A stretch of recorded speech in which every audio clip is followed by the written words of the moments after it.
O quanto você tem procurado Deus para resolver as suas pendências? O quanto você tem confiado no Senhor para resolver as suas necessidades?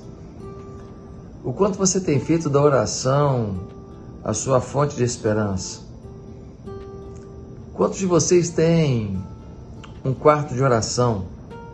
Bem, estou tomando aqui um chazinho e queria refletir um pouco com você, pensar um pouco com você sobre a necessidade da gente ter uma vida de oração, uma vida de comunhão, uma vida de busca, uma vida de contato, uma vida totalmente tomada pela presença de Deus. Você não pode perder esse vídeo.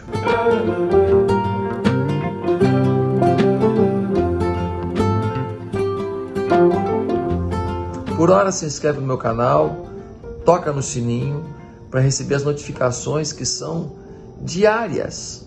Todos os dias eu tenho um vídeo para te abençoar. Às vezes você ora e as coisas não acontecem. Você pede e as coisas não acontecem. Você clama e as coisas não acontecem. Você fala, esse negócio de oração funciona para os outros, para mim não funciona.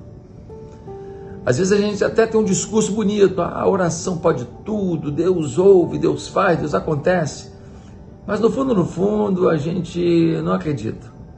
A gente não vive isso. A gente no fundo desiste disso. E algumas pessoas falam, mas por que será que Deus não ouve a minha oração e ouve a oração de outras pessoas? Porque alguns têm um testemunho tão bonito para dar e eu não tenho um testemunho tão bonito assim para dar de resposta de Deus.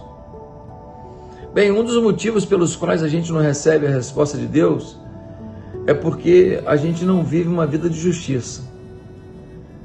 Quantas pessoas que querem um milagre, mas todo milagre tem uma condição. Todo milagre tem um caminho para ser percorrido, todo milagre tem um ambiente para que ele floresça. E quando a gente lê em 1 Pedro, capítulo 3, versículo 12, diz: os olhos do Senhor estão atentos ao clamor do justo, os seus ouvidos estão atentos à oração do justo, mas ele se desvia dos que praticam o mal. O que o texto de Pedro está dizendo é que a gente pode orar, mas se a gente não está vivendo uma vida em Deus, a gente está orando, mas não está orando da maneira correta.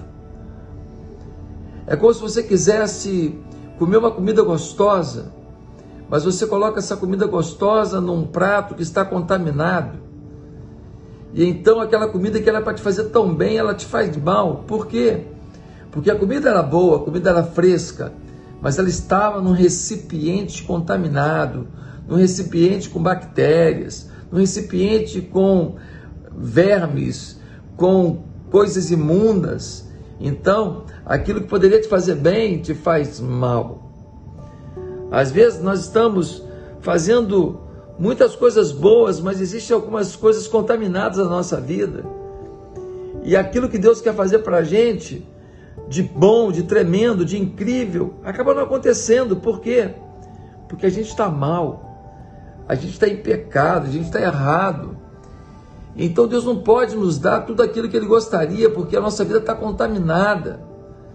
E se Ele nos der a comida boa, num recipiente contaminado, ainda assim, aquela coisa boa vai virar contaminação. Aqui é um exemplo mais prático, eu te dou. Uma pessoa pede a Deus para poder fazer uma grande venda, para a empresa dele prosperar, para ter uma promoção, para ganhar um dinheiro bom. E aí ele ganha o dinheiro. Mas a vida dele não está no altar de Deus, ele não está firme em Deus, ele está em pecado. Então o que acontece? Aquela vitória, ao invés de se tornar uma oferta, ao invés de se tornar devoção a Deus, gratidão a Deus, aquela oferta vira o quê? Vira vaidade, vira orgulho, vira egoísmo, vira uma atitude egocêntrica. E então aquela pessoa, ao invés de melhorar, ela piora. Por quê? Porque a coisa boa, o presente bom que veio para um recipiente sujo. A comida boa que veio para um prato sujo, para um garfo sujo, para uma faca suja, para uma colher suja. E aí aquela alimentação que seria maravilhosa se tornou contaminada. Aquela bênção que seria maravilhosa passa por você contaminado, e aquilo que era para fazer o bem acaba fazendo o mal. O texto diz: o Senhor está atento ao clamor do justo, os seus ouvidos estão atentos à oração do justo. Deus só quer que você tenha justiça na sua vida. Ele não quer que você seja perfeito. Ele não quer que você seja totalmente fora de qualquer pecado, qualquer erro, porque Ele sabe que nós somos gerados num ambiente de pecado, nós somos falhos.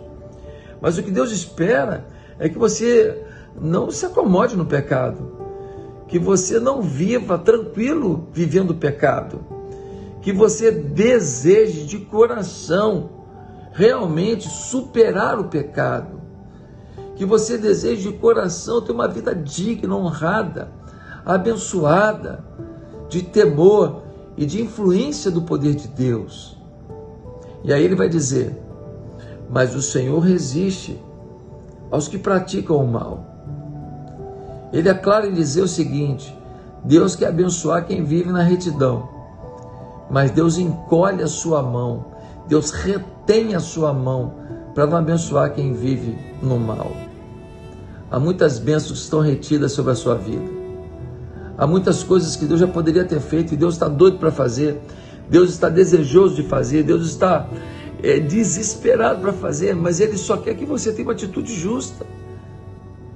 E o que é justiça? Se não compreender que a lei não é sua, mas a lei é a lei de Deus. O que é justiça se não ser obediente ao que Deus define e não ao que o mundo define? O que é justiça se não depender de Deus e não depender de nós mesmos?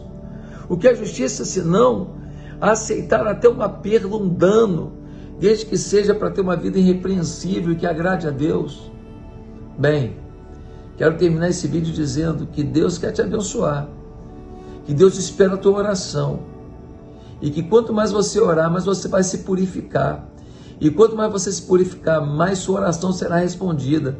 E quanto mais sua oração for respondida, mais vontade de orar você vai ter. E esse ciclo de fé e vitória se perpetuará na sua vida. Ative a sua vida de oração. Resista ao pecado. E você vai ver se os milagres não vão acontecer a partir da sua oração. E se a sua vida de oração não será mais intensa. Que Deus te abençoe. E que Deus abra portas de muita prosperidade, fé e vitória na sua vida. Deus abençoe.